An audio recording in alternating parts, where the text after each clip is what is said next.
Voici d'hier à aujourd'hui, une capsule de Normand de Lessard. Normand nous présente des personnes ou des événements qui sont venus marquer notre passé en Beauce. Sur ce, bon visionnement.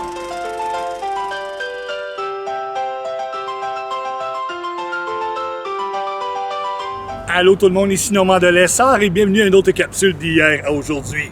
Je m'en vais rencontrer Jean Lacroix. Qui est-il? Il est le petit-fils de Édouard Lacroix, très connu dans la Beauce. Il nous parle de son grand-père et surtout de la fameuse locomotive, l'espèce de train qu'il y avait autrefois dans le Maine. On regarde ce que ça donne. Bon visionnement!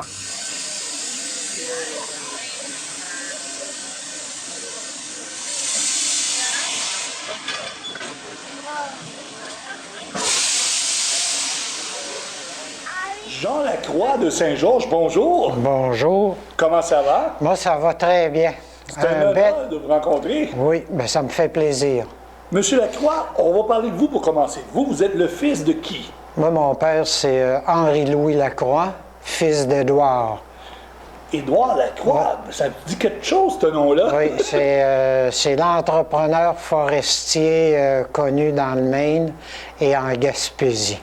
Et en Beauce, avec plusieurs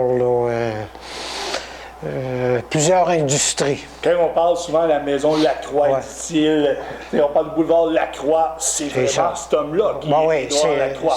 Donc, c'est votre arrière-grand-père. Non, c'est mon grand-père. C'est votre grand-père. C'est ça. Aujourd'hui, on se rencontre pour parler d'Édouard Lacroix, mais surtout pour parler d'un de ces appareils qui existe toujours en 2016. Oui. Je vous laisse en parler. C'est entre guillemets, le log hauler. Le log hauler, ça, c'est le début de la mécanisation dans l'industrie forestière au Maine. On a commencé, bien naturellement, avant le log hauler, c'était le cheval qui tirait les traîneaux pour amener le bois au chemin. Et ça, c'est avant 1910. OK. Au début de 1900. Oui, au début de 1900. Naturellement, il y en a plusieurs qui s'en ont servi aussi du cheval, même après le début de la mécanisation. Mais le cheval a été remplacé par le log hauler, qui a été fait par un ingénieur de Waterville, Maine, ce qui est ici, là, en bas de Saint-Georges, là, à 90 km. L'usine était là. Le log hauler, ça ressemble un peu à une locomotive. C'est à peu près ça que ça donne, là, ici. Et puis, ça fonctionnait à la vapeur. C'est la première génération. Ça, mon grand-père en a possédé 4 à partir des années 19-20. Puis, il s'en servait, là, naturellement, pour sortir le bois. Là. Ça fonctionnait comment? À la vapeur. Ça ici, c'était rempli d'eau. D'accord. Et puis, il y avait une bouilloire, là, ça, c'était chauffé au bois. OK, et ça tirait du bois? Oui, ça tirait des traîneaux. OK, ça remplaçait le cheval? Oui, ça l'a remplacé pour aller plus vite toujours. Effectivement. Là, ça a remplacé le cheval pour sortir le bois, là, pour l'amener au ruisseau, puis ensuite il était dravé jusqu'au moulin de papier ou au moulin assis. C'est la première, toujours dans la première génération, ça c'est un autre ici. Et puis, à partir de 1925, quand mon grand-père a ouvert Clayton Lake, Churchill et Eagle Lake, c'est qu'est-ce qu'on appelle communément Allagash, il a commencé à remplacer ces log haulers à vapeur par un log hauler au gaz qui donnait ça. Le log hauler au gaz était un peu moins fort en chevaux vapeur. C'était moins fort que celui-là à vapeur. Il pouvait tirer jusqu'à 8 traîneaux remplis de bois, que ce soit des billes de 16 pieds ou communément appelée la pitoune. Bon, ben, ils s'en servaient pour tirer les traîneaux de ça. Pour les chemins, tous les chemins dont les log haulers avaient emprunté étaient tout glacés pour que les traîneaux puissent glisser facilement. Ils glaçaient les chemins. Puis ça, c'était fait exprès, c'était pas un hasard. C'est pour faciliter le passage des traîneaux puis du log hauler là, vers les chemins puis pour amener le bois. Parce que dans les années 50, il faut se mentionner aux gens à la maison que les beaucerons, souvent, les gens allaient bûcher du bois dans le Maine. Bon, oui, oui. Et le bois était exproprié partout au Québec. Bon, oui, c'était soit envoyé aux usines de papier, bien, surtout à Trois-Rivières, là, il y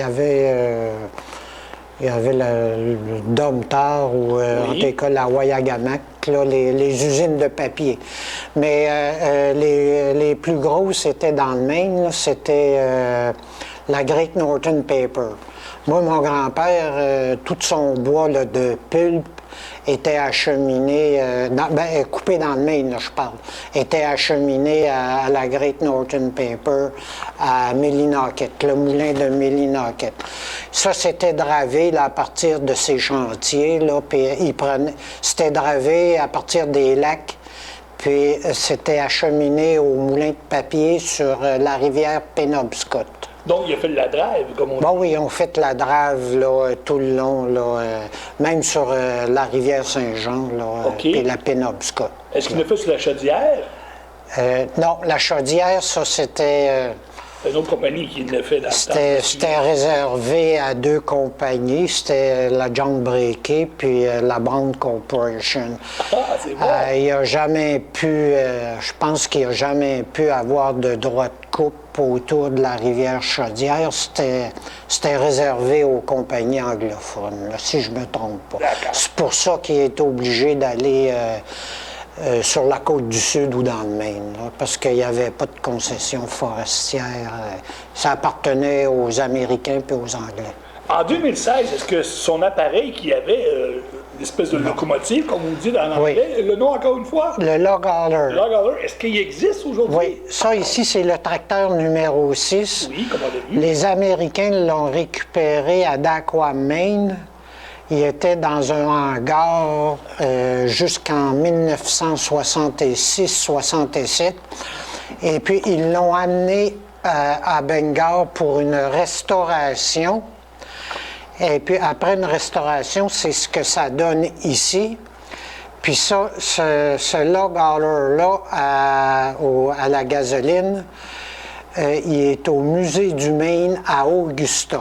Ça, vous pouvez le voir. N'importe qui peut le voir. N'importe qui. Puis en passant, c'est l'État du Maine qui a fait ça là, pour l'industrie forestière à partir là, des années 1880. Puis ce log hauler-là est exposé. En passant, ça coûte juste 2 $. Au Musée du Maine, c'est 2 $, puis vous pouvez passer une belle journée là. J'aurais aimé ça que ce soit au Québec, là, mais... Votre grand-père est décédé en 1963. Oui. Vous souvenez-vous de quoi? Je l'ai mort d'une pneumonie. Pneumonie? Oui. Avez-vous un souvenir de son décès? Ça devait être moi j'étais pensionnaire, puis moi, on m'a appelé, puis on m'a dit qu'il était décédé, là. Les funérailles doivent être grand Saint-Là, parce que vous n'avez pas un homme d'affaires, puis un politicien aussi. En plus, parce que côté ouest, il y avait les Dionne, et côté est, c'était justement Édouard Lacroix qui était là-dedans. Oui, c'est ça. Oui. Et vous avez été, on va voir une petite vidéo au moment où on se parle, vous avez été filmer une vidéo. Parlez-moi de cette vidéo qu'on va présenter à la maison. La vidéo, ça c'est il y a 2 semaines, je suis allé dans le Maine et puis ils ont refait le log hauler à vapeur.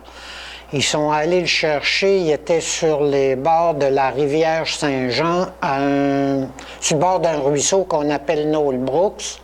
Les Américains l'ont sorti de là, ils l'ont amené à Bangor et puis ils l'ont refait. original, là, avec toutes des pièces, là, en tout cas, il y avait des machine shops, là. Puis ils ont refait les pièces, puis ça a pris 30 ans à refaire. Ils ont travaillé 30 ans dessus, et puis ils l'ont mis en opération, là, au mois de juillet de cette année. Ça a pris 30 ans à refaire. Puis là, à tous les étés, on peut se rendre là. Le musée est à Bradley, Maine, à peu près à une dizaine de milles de Bangor, au nord-est de Bangor. Et il appartenait à Édouard Lacroix, oui, il appartenait à Édouard Lacroix. Maintenant, il appartient à l'État du Maine. Là. Eux autres, l'État du Maine, le patrimoine, c'est important pour eux autres, puis ça fait partie du patrimoine. En passant, ce log holler-là, ça a été fait par un ingénieur de Waterville qui s'appelle Alvin Lombard. Et puis, ce monsieur-là,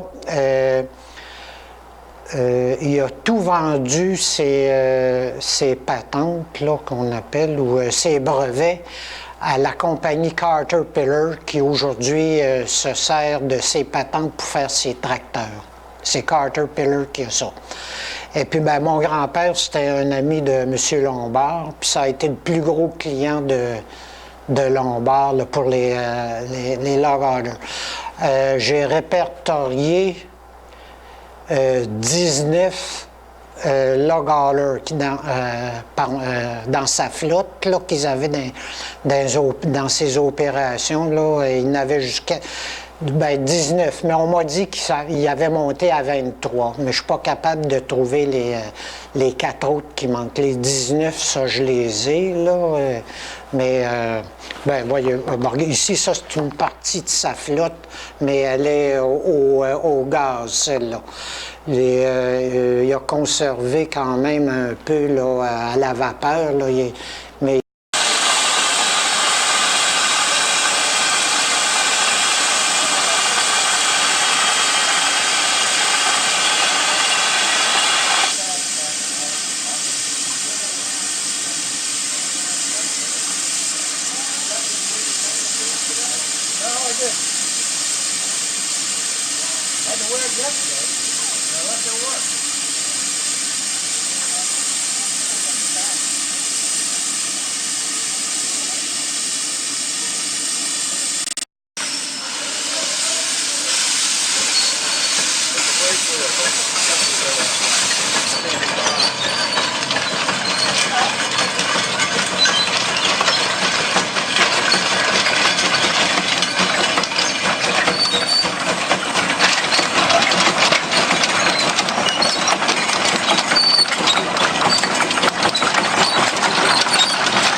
C'est moyen avion, Jean, il était obligé de...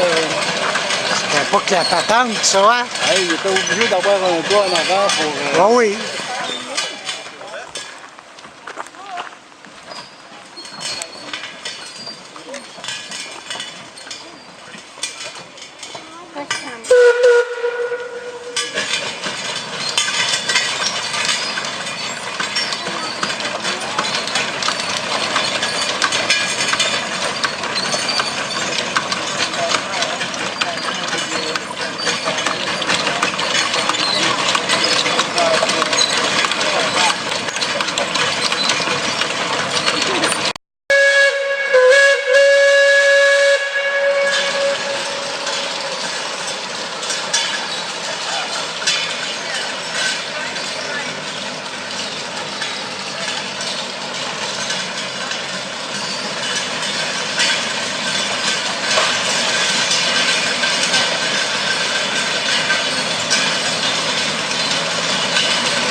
Et en terminant, vous avez une photo que vous m'avez parlé avant l'enregistrement de cette vidéo, si on se rappelle, les motoneiges.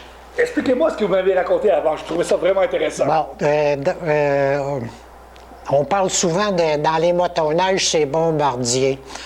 Mais dans les chantiers de mon grand-père, il y avait deux patenteux. Un qui venait de Saint-Joseph, Vallée-Jonction, c'est Joseph Giguère, et puis son beau-frère Émile Labbé, qui venait de Vallée-Jonction, là. Et puis eux, ils ont... les hivers étaient longs. Avant l'invention de la motoneige, on parle oui, avant l'invention, avec une traîne sauvage, ils se sont patentés, je dirais pas un skidoo, mais un genre d'auto-neige pour se promener sur la neige. C'est motorisé, ça. Ils avaient réussi à faire un moteur, à se faire une laille, et puis ils circulaient dans la neige à quand même une vitesse assez rapide. Ils s'étaient fait ça. Et puis ce traîneau-là existe encore. Il est dans un musée à Patten, Maine. Ça, vous pouvez le voir, là. Puis ça a été fait par Émile Labbé puis Joseph Giguère. Jean Lacroix, c'était un honneur de vous rencontrer. Ça me fait plaisir. Ces beaux souvenirs-là. Oui, ça me fait plaisir. Et vous devez être fier de porter le nom Lacroix.